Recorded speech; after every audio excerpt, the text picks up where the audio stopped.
So for instance, I have a few slides here, and I'll highlight the one that made it to the test here in a minute.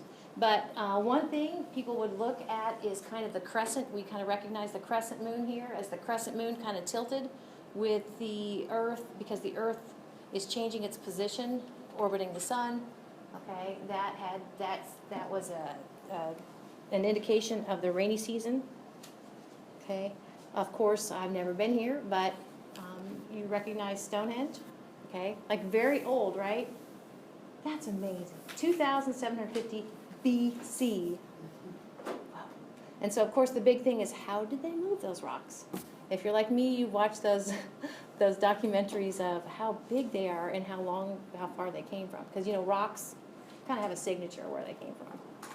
But anyway, and my point with Stonehenge is it was made, it actually is, I can't remember if it's the solstices or the equinoxes, but it literally has poles where it lines up with the sun's motion throughout the year.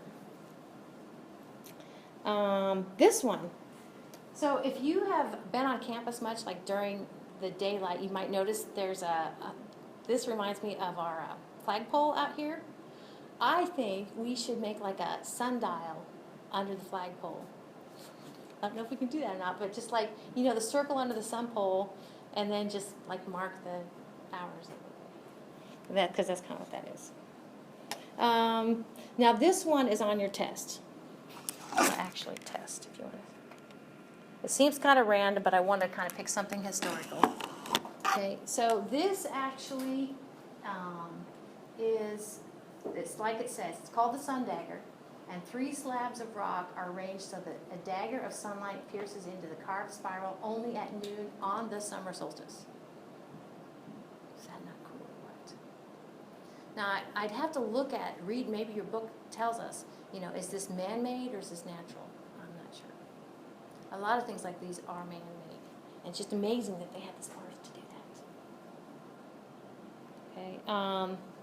Here is an awesome structure, and it also is aligned with our solstices. Road trip. This actually kind of looks like a strange sort of thing, but you can hold it up and use it for navigation in maritime. All right. So we're. You go back. I can.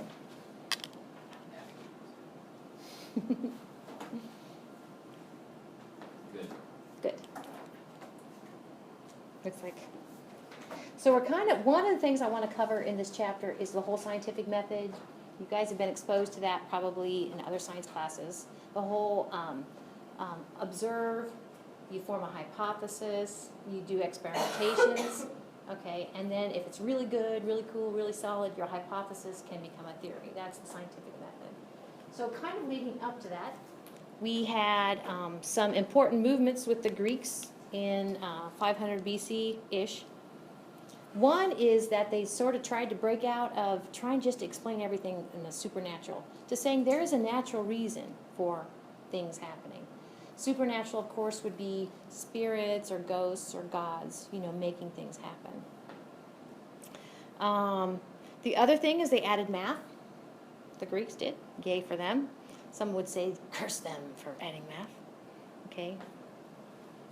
And then kind of leading up to the scientific method, they realized that you actually have to observe things and put them incorporate them into your understanding of the way things work. So observations are important in understanding how things work. They were the first to develop scientific models. Of course, the celestial sphere is an example of a scientific model. Okay.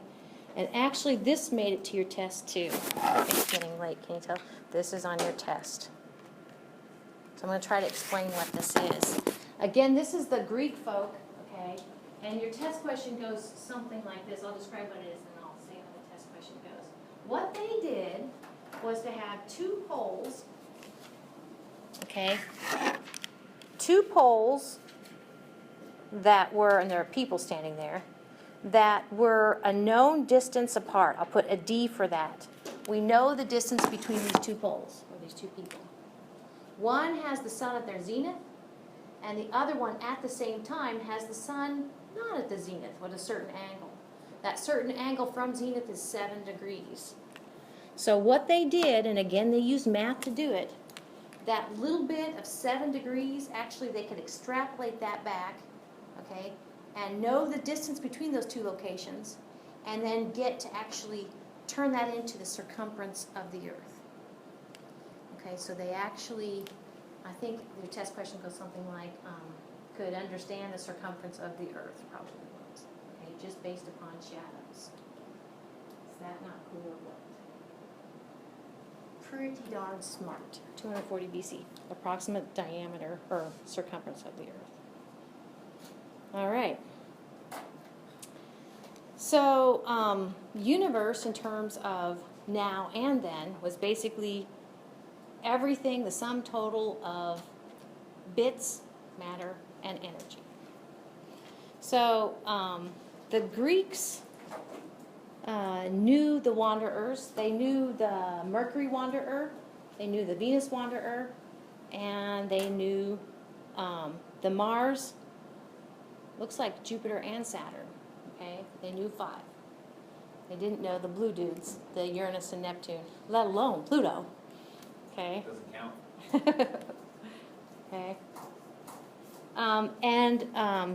They, though, definitely, Greek-wise, went with a geocentric model. And I can't remember if this is on your test or not. But the word geology is the study of the Earth. So geocentric means that the Earth is at the center. So basically, we're back to the Earth is at the center.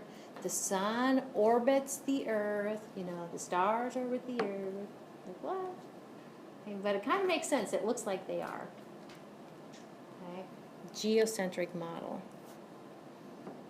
But like I said before, and I kind of ended chapter 2 like this, and your author does too, what doesn't make sense is the little kind of doop-de-doo backward motions, the retrograde motion of the planets. Okay? The whole geocentric model does not explain that. Heliocentric model does.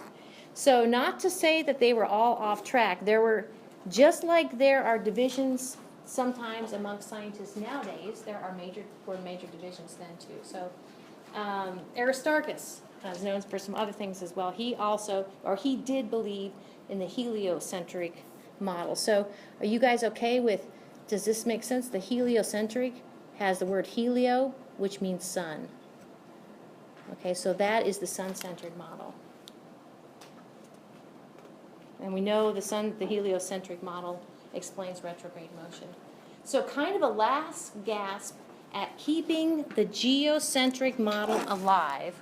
You pronounce this Ptolemy. I know it looks like Ptolemy, but the P is silent. So this is Ptolemy, the Ptolemaic model, Ptolemy.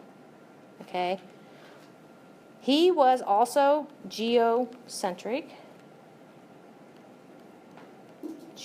model. Okay, he had the Earth there.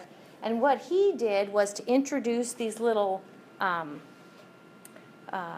what he called them were epicenters. He introduced an idea of epicenters. So basically, he said that these are little epicenters. He said that periodically the planet appears to go backwards because it does a loop-de-loo around an epicenter. So that's to say, this would be normal, okay?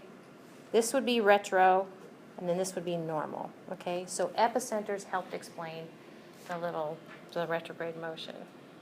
So that was the Ptolemaic model, and it survived for a long time.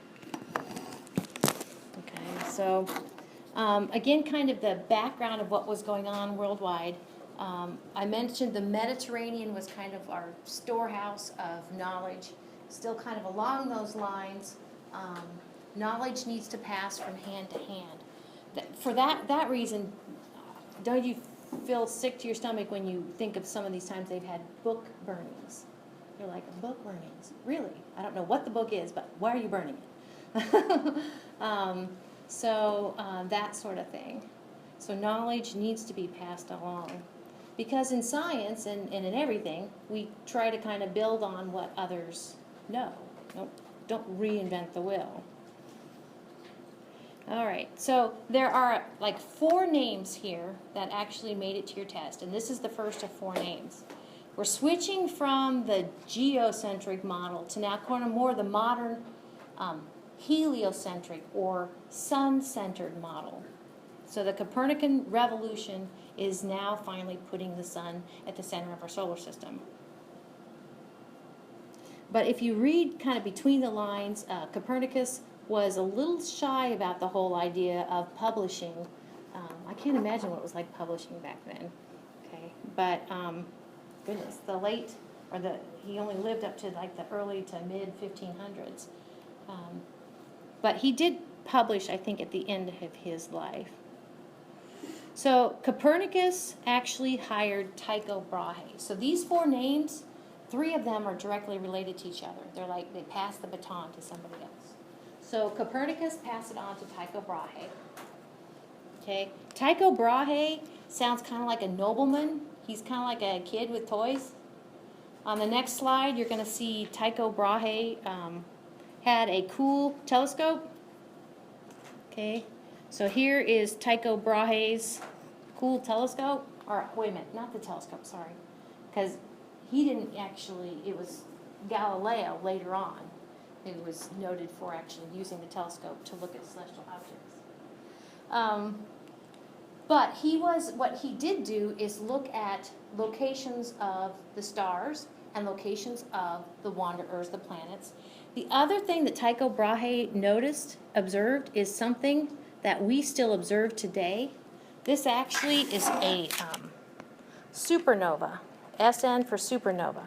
And they usually put it SN and then the year that the supernova occurred. We're going to talk more about how stars live their lives. This is basically what we call a supernova remnant. It's the guts of a star, and it still glows today. This is, I think this is well, maybe I'm not right. So this would be SN 1572. So anyway, Tycho Brahe.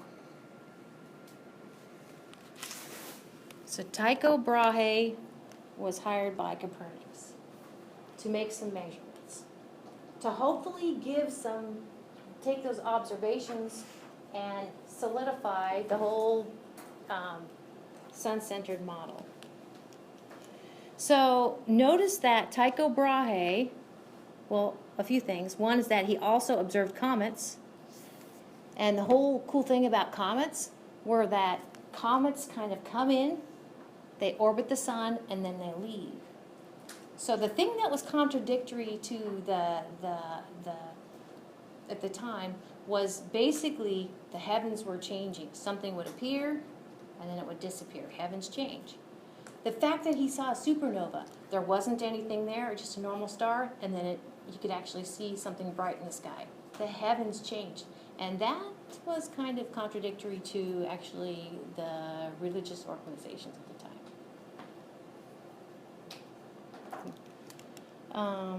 Okay. So Tycho Brahe, great measurements, right? But he still can't make it work. He still can't say, all right, Copernicus, rest in peace, okay? Because I have now observations that totally say that your sun-centered model is correct.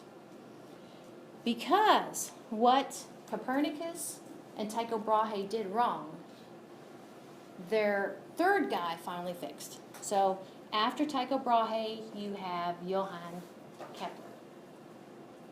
Okay. Kepler finally came in and added to. The big thing that they needed to switch from is basically, instead of the orbits of the Earth and the planets around the sun, instead of them being circles, they have to be more ovals. They're called ellipses. So just changing the shape of the orbits and the math falls into place. The observations make sense. Is that my earring? Okay.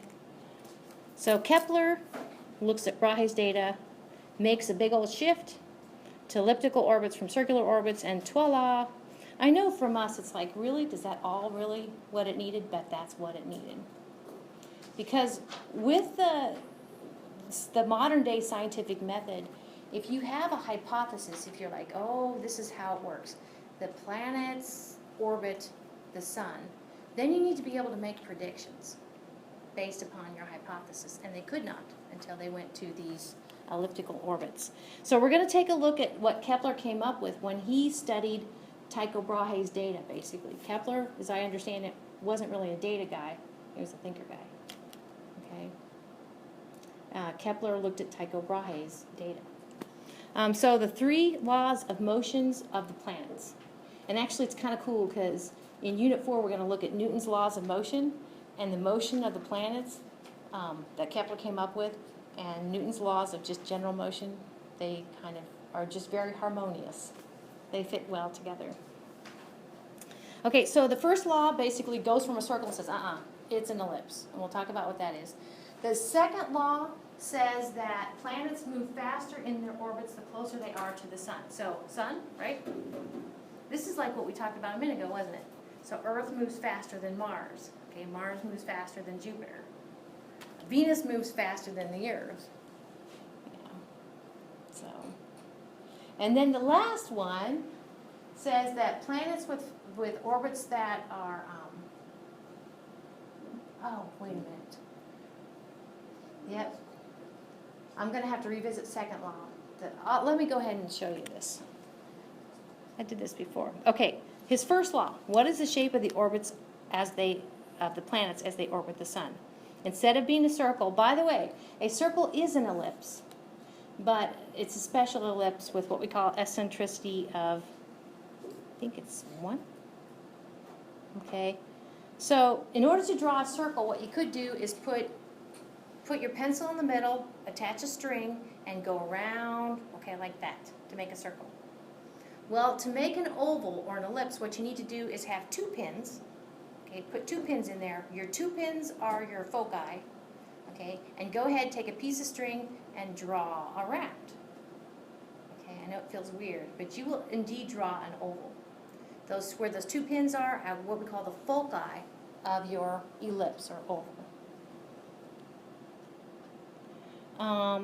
So this last column over here, we kind of have an assortment of ellipses. Again, a circle is an ellipse with an eccentricity, I said of 1, sorry, with an eccentricity of 0.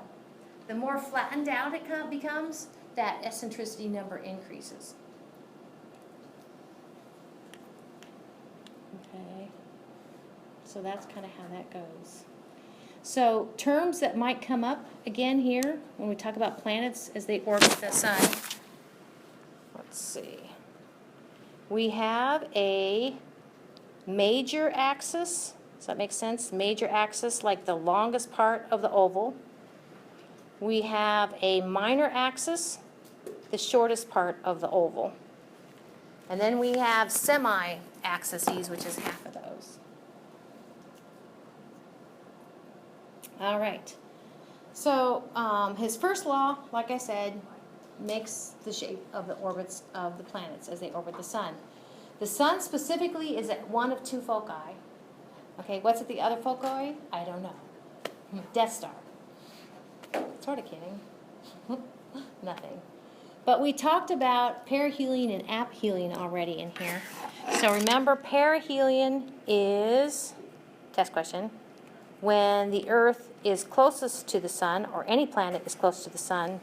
And aphelion, wow, this is really exaggerated, aphelion, is when the planet is furthest from the sun. Probably know both terms. They kind of come in pairs. Sometimes, yeah.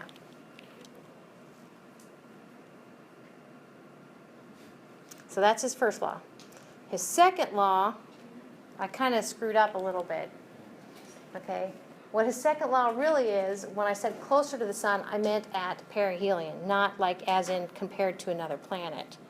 So when a planet is, we said that this is perihelion. When a planet's at perihelion, it will go meow, will go really fast. Okay? When a planet is at aphelion, it will go kind of slow. Okay? So, and actually this is what Newton said too. When a planet's close, like the Earth or any planet, it'll go really fast. Okay? When it's far away, perihelion, or excuse me, aphelion, it'll go slow. It's farther away.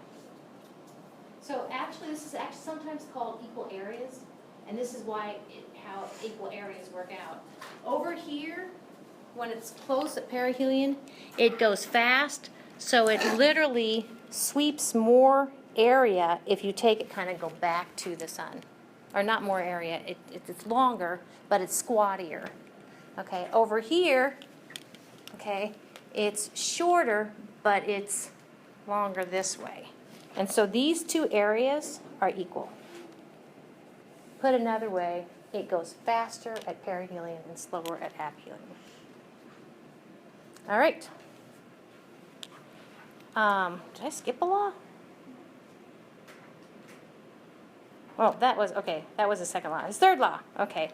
His third law looks kind of mathematically. It looks kind of physics-ish. You know, if you're used to kind of physics equations, I know. You're used to kind of seeing variables, and you plop the variable, you plop what the variable is in for that, okay? The P here, like this says, is the period. So P is period, and A is semi-major axis. Okay, by period we mean like how long it takes to orbit the sun. Okay, and semi-major axis is you take the major axis and you take half of it. So P squared is equal to A cubed. Oh my gosh. So this is just to say this axis is kind of relates to the distance from the sun. Distance from or to sun. So basically, as this gets larger, as the sun, or excuse me, as the planet gets farther from the sun, okay, then so also its period gets more. But it's not a straight one-to-one. It's like a square-cube relationship. My least favorite of his three laws. That's just to say, oh my gosh, here we go. I know, let's see where to go. See this first column? If you've ever wondered how long it takes Pluto to complete one orbit about the sun, maybe you have, maybe you haven't. Pluto takes 200 and almost 50 days to orbit the sun one time. Years? Thank you, years. I was like, that can't be right.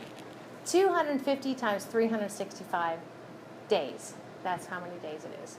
Thank you. No, I switched it to days actually, because if you take 250 times 365, then you'll get years. Yeah, because like 365 Earth, then you get days. That's all I meant. 365 Earth days equals 1 year.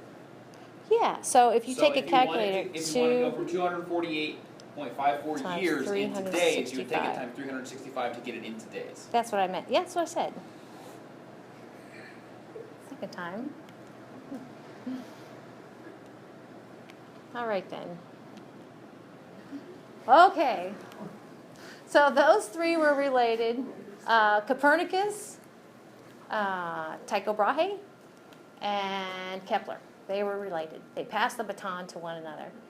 Galileo, not so much. Okay? But very important. Galileo did not invent the telescope, but he used the telescope to look at celestial objects. And we're going to actually, test question, see how he used that to his advantage to reinforce this sun-centered cosmology that Copernicus began some years ago. So one of the things that Galileo was up against to kind of support the sun-centered model was this one, that according to the Greek Aristarchus, he said that basically if the Earth were moving, okay, basically stuff that were attached to the Earth, like the birds and the clouds, they are all going to be left behind. And actually there's something to be said for that. Because, what would be a good example?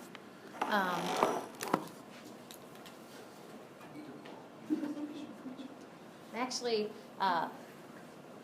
one of Newton's laws is that things in motion will stay in motion, things at rest will stay at rest. And so he basically said that, let's go back to what Aristarchus said. if this is the surface of the earth, okay, and this is a bird flying, you know, in the air above the earth, if the earth moves, then the bird's going to be left behind, okay? If the earth is orbiting the sun, then they're all screwed, right? But I'll show you how Galileo kind of combated that. The other thing is that, according to Aristotle, the heavens are perfect, okay, and circles are perfect. Therefore, since there's no blemishes associated with the heavens, then, this is getting old, then everything needs to be perfect. And so actually he kind of went against, Aristotle would argue that Kepler's first law was wrong because ovals are not perfect, circles are perfect.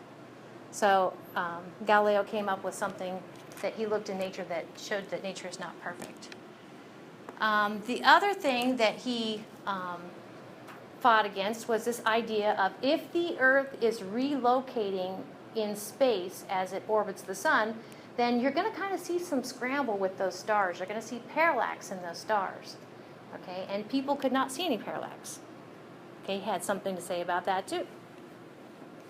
So actually each one of these we're going to kind of take a look at what Galileo's observations did to kind of combat those issues that those people that were, let's see, we say opponents of the sun-centered model.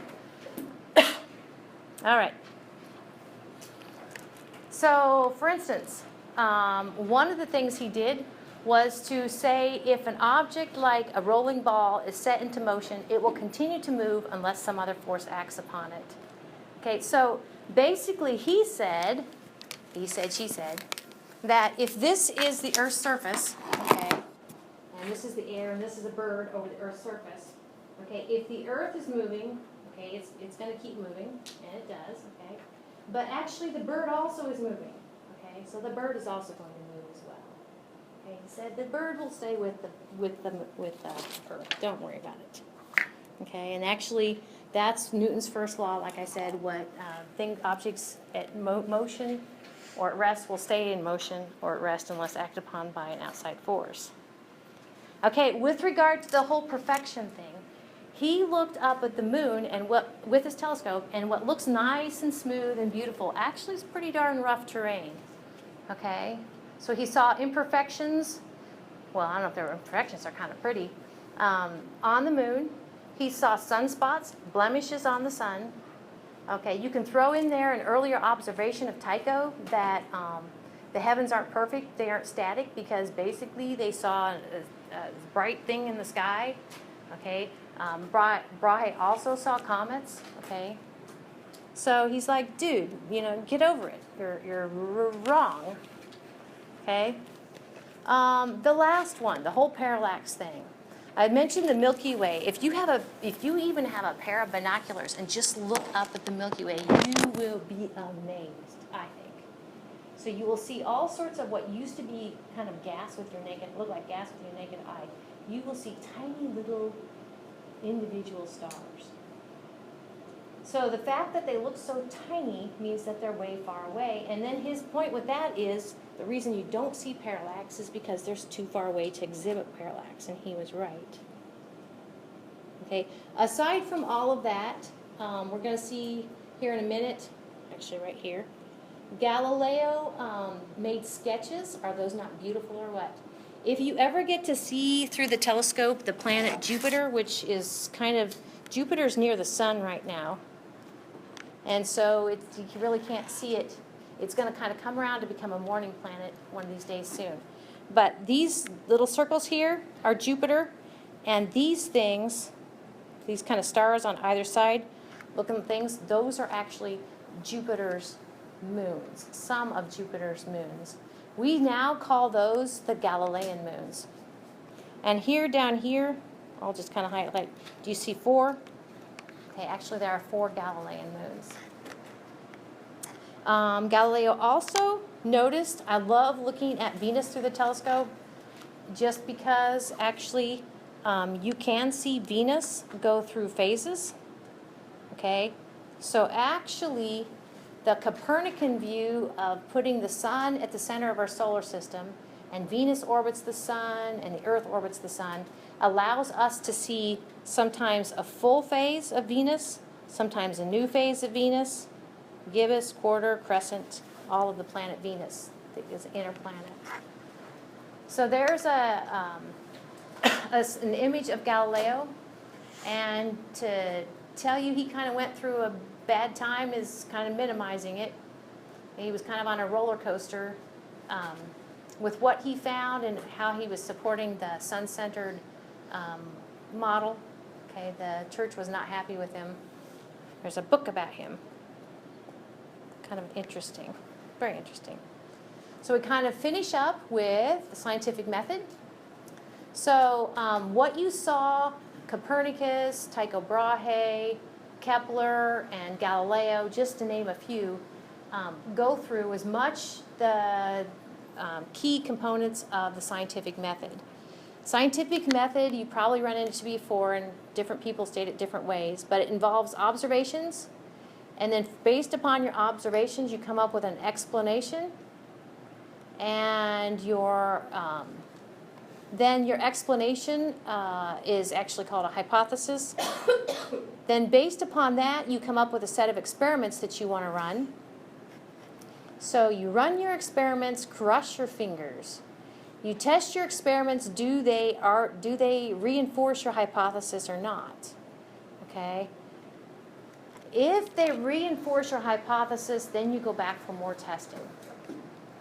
And you do that many, many times. Many, many people do that. And it's just like kind of playing chess not chess, checkers.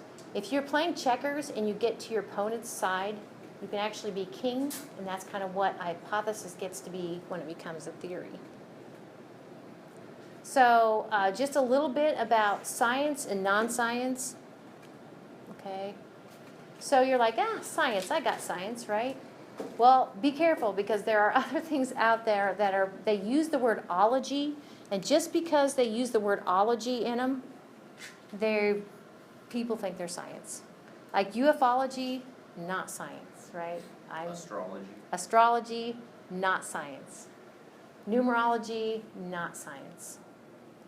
So hallmarks of science, I like this figure from your textbook, because it says it needs to explain things based upon natural causes. Okay, if it's real science, it needs to be testable and predictable. Okay, ufology, not so much. Cryptozoology, not so much. Okay, and science needs to follow the scientific method. Okay, kind of summarized there. Oh yeah, and this actually did make it to your test. Let's see. Occam's razor. I love Occam's razor. Occam's razor, quite frankly, to me, is why. Do you remember the Ptolemy model that had epicenters? It's so complicated. The more complicated explanation you come up with, it fails the keep it simple, stupid rule. Okay, Occam's razor says keep it simple. The simplest explanation is the correct one. Was that it? Dada, happy dance, 8:21. Okay.